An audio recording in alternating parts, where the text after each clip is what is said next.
Bertempur jua menaruh pangkat. Tunggu yang mana? Tamat riwayat. Masih berdiri tak kenal pengat. Jaga-jaga, ni'an mengingat.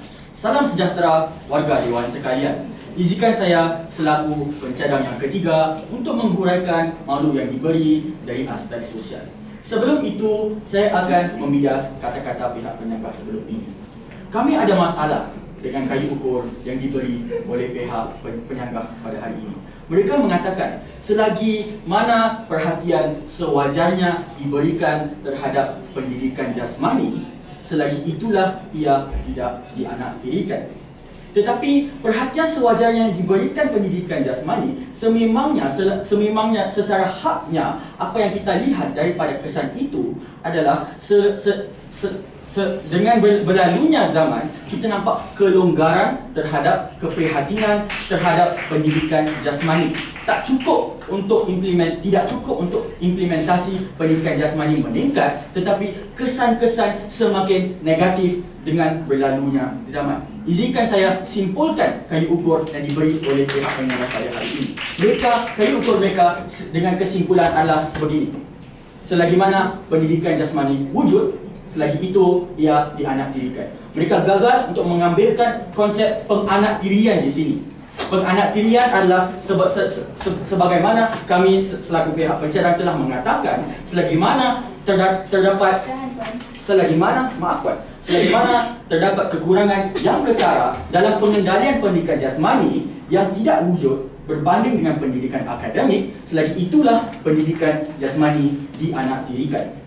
Apakah yang kita mahukan pada pendidikan jasmani kita? Kami mahukan pendidikan jasmani untuk meningkat seperti taraf pendidikan yang ada di luar negara, seperti Switzerland, seperti Norway, di mana pendidikan jasmani formal, pendidikan jasmani di peringkat boleh diambil oleh pelajar-pelajar kita, di mana penekanan boleh terdapat pada pendidikan jasmani. Kami juga harus memahami bahawa pendidikan jasmani bukan sahaja bermaksud bersukan atau bersenam. Pendidikan jasmani adalah suatu pendidikan yang holistik, di mana nilai-nilai boleh dipupuk di dalam pelajar-pelajar, seperti nilai-nilai seperti nilai-nilai kita boleh dapat dalam bersukan.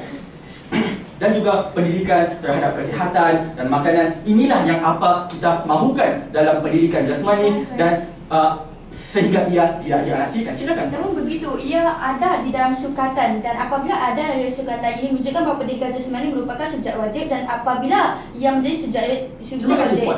Mereka asyik mengatakan tentang subjek wajib, tapi apa gunanya jika kita ada subjek wajib tetapi tidak ditekankan kepada pelajar kita? Kita mengadakan grade, tetapi grade itu tidak memberi kesan terhadap pelajar kita. Pelajar-pelajar dengan berlalunya zaman tidak menekankan atau memberi prihatin yang secukupnya terhadap pendidikan jasmani. Habis pun saya dengan pembidasan. Izinkan saya memulakan hujah saya selaku pencadang ketiga. Saya akan menyentuh tentang mentaliti negatif yang berada di kalangan masyarakat kita terhadap pendidikan jasmani. Kerana pendidikan akademik ditekankan jauh lebih daripada pendidikan jasmani. Dua golongan utama yang saya akan utarakan di dalam hujah saya. Golongan pertama merupakan bagaimana pendidik dan kaki tangan yang berada di sektor pendidikan menanaktirikan pendidikan jasmani, dan golongan kedua merupakan pelajar-pelajar sendiri yang menanaktirikan pendidikan jasmani. Golongan pertama,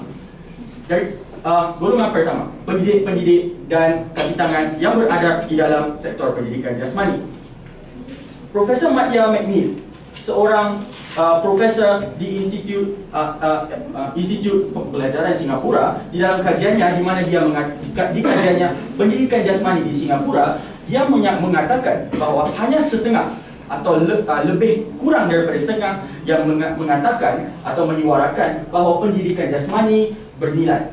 Yang bagi setengah atau lebih dari setengah mengatakan bahawa pendidikan jasmani tidak bernilai, tidak bermutu dan tidak berkesan bagi pelajar. Mereka mengatakan bahawa kita harus mengetepikan pendidikan jasmani dan memberi penekanan lebih kepada pendidikan akademik, kerana ini yang akan memberi kesan yang lebih ketara terhadap pelajar-pelajar.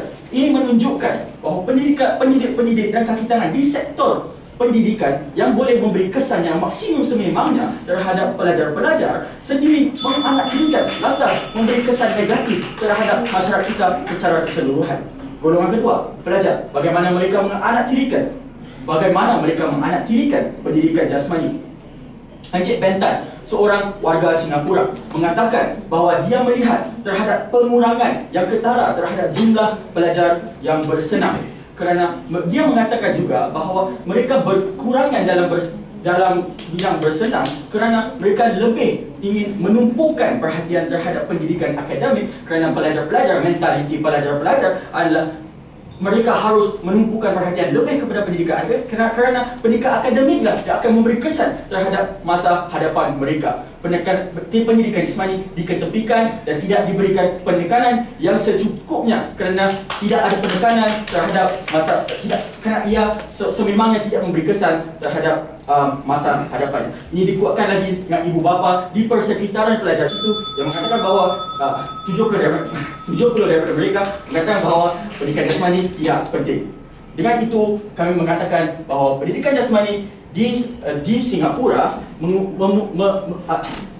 terdapat kekurangan yang ketara dalam pengendalian pendidikan jasmani berbanding dengan pendidikan akademik. Sekian. Mohon maaf.